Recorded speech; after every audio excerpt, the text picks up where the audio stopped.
Good evening. Tonight is the night that we like to call in America and the rest of the world Halloween evening. So it's October 31st. Tomorrow's going to be November, and soon in a couple of days. Well, it's because it's your birthday. And Thanksgiving and Turkey Day is coming up, and we're already at a point, at least in New England, where everything is turning pretty colors in the trees. Right before it all dies. So right it's good. They're not dying, they're going to hibernation, where they, like the squirrels, snuggle in their trees and watch all their favorite, like, Christmas movies and such. But we're not there yet. We're talking about tonight our fall favorite movies. These are the kinds of movies that we just kind of always associated with, that were like either like filmed in or just we have fond memories of watching in the time of the fall, where we have the pretty foliage and daylight savings and Red Sox winning the World Series. That happened. And it's also that awkward phase of movies, too, because, you know, there's really easy, like, movies to lump in with Halloween movies and Christmas movies. And, like, there's these really amazing, like, pretty movies that, like, kind of fall into the fall lineup that you don't really categorize as such. But, like, I think they're worth it, and I love lists, so...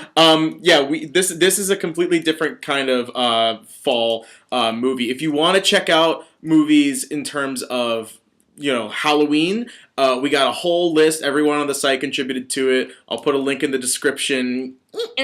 And you can see everyone's favorite Halloween movies on the Young Folks. But we're talking about fall movies. And I'll let you start off. My first one's pretty obvious. Good Will Hunting, released in 1997 and directed by one of my personal favorites, Gus Van Sant. And, I mean, at this point we kind of know the whole... That it's not your fault. It's not your fault. I'm sorry. It's not your fault. But, no, everybody knows that part, and they know the whole, like, Cinderella story with Matt Damon, Ben Affleck writing it, winning the Oscar, and being super cute about it. But, like, I really love this movie, and I'm a newbie to it. I only saw it in, like, the last year. And, like, sure, there's a part of me that just kind of, like, is fond of it because it was shot in Boston and Cambridge, and I love our city, and especially right now. And it's very so everybody knows the premise. You know, this gifted young guy working at MIT as a janitor solves a problem picked up by Stellan Skarsgård. Yeah, picked up by him, then brought to Robin Williams to figure out issues, and I just love it. And, like, there's so much, like, it reminds me of fall, one, because of where it's set and when it's set. And you know, Robin the college Williams' years. bushy beard. That, too. Also, Elliott Smith's score to it is very beautiful, melancholy, middle of fall, autumn type feeling. Anybody like Elliott Smith always has that effect on me. It's usually what kind of music I listen to in these months. Beware if you go to listen to it for the first time. His music's very depressing. Listen to it anyway. But, and yeah, it's probably one of my favorite roles by Ben Affleck ever. I was really blown away by Matt Damon. I didn't love that It's Not Your Fault bit as much as, like, I really did see it. It was unnecessary, let's be honest. The last line where Robin Williams says, like, you stole my line or something, is, like, such a good roundup that you don't need it. And there's just, the scenery's beautiful, the music's beautiful, the atmosphere's beautiful, and I just... You know, it's already become my, like, autumn film, you know? You just watch it and you're like, oh, I want to drink tea and wear scarves. And it's like, and, like, meet Ben Affleck. Because and it's that's just what they awesome. do at MIT. So, yeah.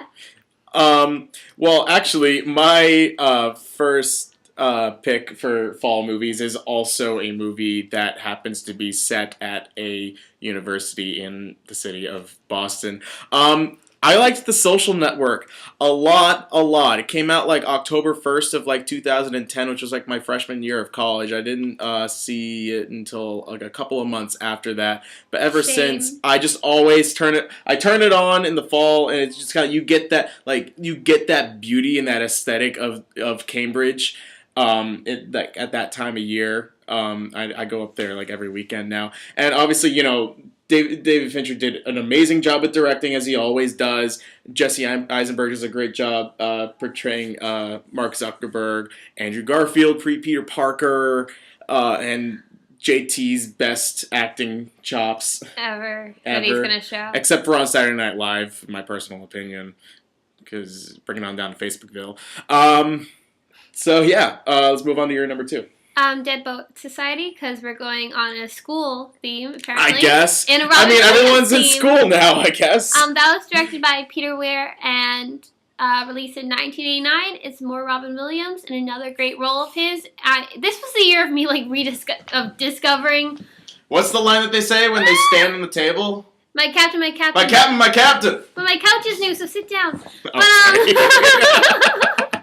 But again, I think it's just the atmosphere, maybe being at school. You know, the first couple months, and like Ethan Hawke's character meets like the really popular kid, and I don't know. I think it's about like discovering yourself and the coming of age movies that really make you feel like fall, because it's all about like, you know, it's about change.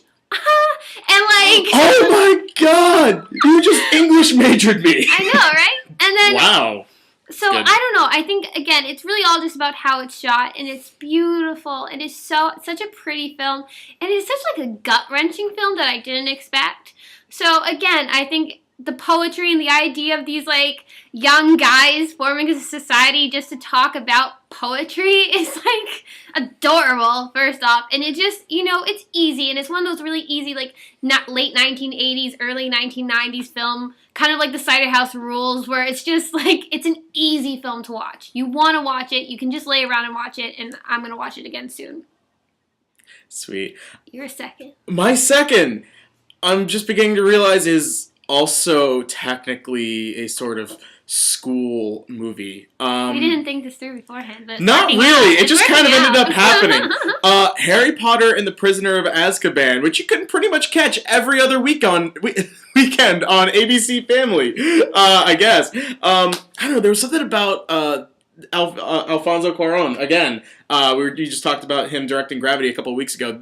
He created probably the most well-made Harry Potter movie, in my personal opinion, where it really took, like, obviously the Harry Potter series was one that, like, you know, kids grew up with, and as they grew up with it, it, like, challenged you to deal with, like, obviously it introduced creepier things with each iteration in the films, but it got much more mature, and I think this was kind of like the first idea that we got of how mature the Harry Potter series could get.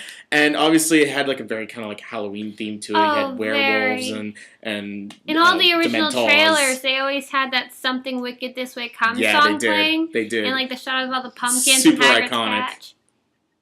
Yeah, seriously. And obviously Harry Potter movies span the entire like seasons of the school year, but I don't know, this one just had, obviously it's good to watch for Halloween as well. I always think of it like the first two are very much Christmas movies to me. Oh, yes. And the third is Halloween, and then everything else kind of bypasses the seasonal stuff. Yeah. But like those three in general, I really watch around the holiday season, because it's just nostalgia at this point too, which is also holiday-like. Yeah, great nostalgia. So let's go to your last one. It's also a school kind Really? of. Yeah. I haven't seen it. It's Little Princess.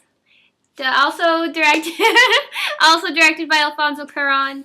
And okay. It was released in 1995, and it kind of defines my childhood. And like it's one of those films that when I think of my childhood, I think of that, Little Women, and like Beauty and the Beast, and those are my three, you know what I mean? So this is a big one for me, and it's just about a young girl who's sent to a boarding school when her father, Liam Cunningham, who plays Davos on Game of Thrones right now, which I didn't know and freaked me out, and he's going to fight in World War I. And then, you know, you hear that, spoilers, it's been a couple years though, so it's fine. Okay. Spoilers is just that, you know, she believes he's died, so she loses everything, and the whole idea is about how a girl can be empowered and strong and beautiful no matter what kind of money she has, no matter what kind of status she has. And as a little girl liking that movie, you know, it kind of like set the path for where I'd go. One, feminism. And second, it's just like, it's also, I guess there's this iconic shot for me that represents fall, and it's them going up to the boarding school, kicking leaves by, and it's just like a shot of their feet upwards as these girls in a row walk to school, and it's just like, it's this beautiful shot, it's a very good establishing shot, and you know, it's fallish, and again, I guess maybe the school theme's a real thing, except for your third. Except for my third. So, I don't know, I'd watch it during the fall just because it's emotional, it's coming of age in a sense, and it's one of the sweetest, saddest, uplifting stories I've ever watched in film, and it still is in my top 10 films to this day. Like, I can't recommend it enough. Don't let the title like scare you off. I had no idea what You know it what I was, mean? Because so. when certain people, mostly guys, I'm assuming, hear a title called The Little Princess, they're probably like, Yeah, you're not gonna even click on it. Yeah, you It's don't like- think there's gonna be anything that like resonant in it, and I think there's a lot of little things in the movie, especially when you're older and you look back on, there are things to grasp at. So I would watch it, especially in like the next month or two. I'm probably gonna watch it again. Sweet. My last one, I gotta put it in here. I'm sorry, I know everyone Little bit of a watches cheat, it. but it's fine. It's not a cheat though. The Nightmare Before Christmas. Tim Burton and Henry Selick, and just combining Halloween and Christmas. And yeah, I get that it's Halloween pretending to be Christmas, but I see it as a multi-seasonal movie. I watched it this morning. Did you? I always watch it like on Thanksgiving. Actually, it's like right dead center between the two holidays. Really? Yeah, yeah, I do pretty I guess much. it's a good medium. Okay, maybe I watch it like twice a year. Whatever. I'll watch it in July and I'll watch it in November. It doesn't But I mean, you know, like it still looks great. You know, it's like that stop motion never gets old. It's just classics. All those songs. It's definitely like Tim Burton's best. It probably his best movie. One of his best. Edward Scissorhands. That too. And that could have been a fall movie too, in a way. it technically could be. There's There's so many more. other movies that you can watch in the fall that just aren't specific to like Christmas and Halloween. Like you got movies like comforting movies that yeah, like, you got Rudy, another school movie that I was thinking about earlier. I wouldn't even think about that. The one with Sean Astin with the football. I haven't seen it. Okay, it's another good. Another one with school football. Remember the Titans. Okay. Somebody will know what I'm talking about. Really But what are yours? What are your favorite movies that you like to watch in the fall? Maybe not one that's particularly Christmassy. Maybe one that's not Halloween. Maybe one that's Thanksgiving. Maybe one that is Thanksgiving. Are there Thanksgiving movies? I don't know. The holidays. Yeah. All right. So hey, comment below in the like click on our links. Comment in the comment box and click on our links and like our Facebook and follow us at our official TYF Twitter. And I'm going to put some photo things and link to some trailers for these movies for you guys so you can check them out. That way you can look at The Little Princess and see that it's, you know, maybe you might like it, dudes. Totally legitimate. Yeah. So other than that, we'll see you guys next week. Bye. Bye. Happy Halloween.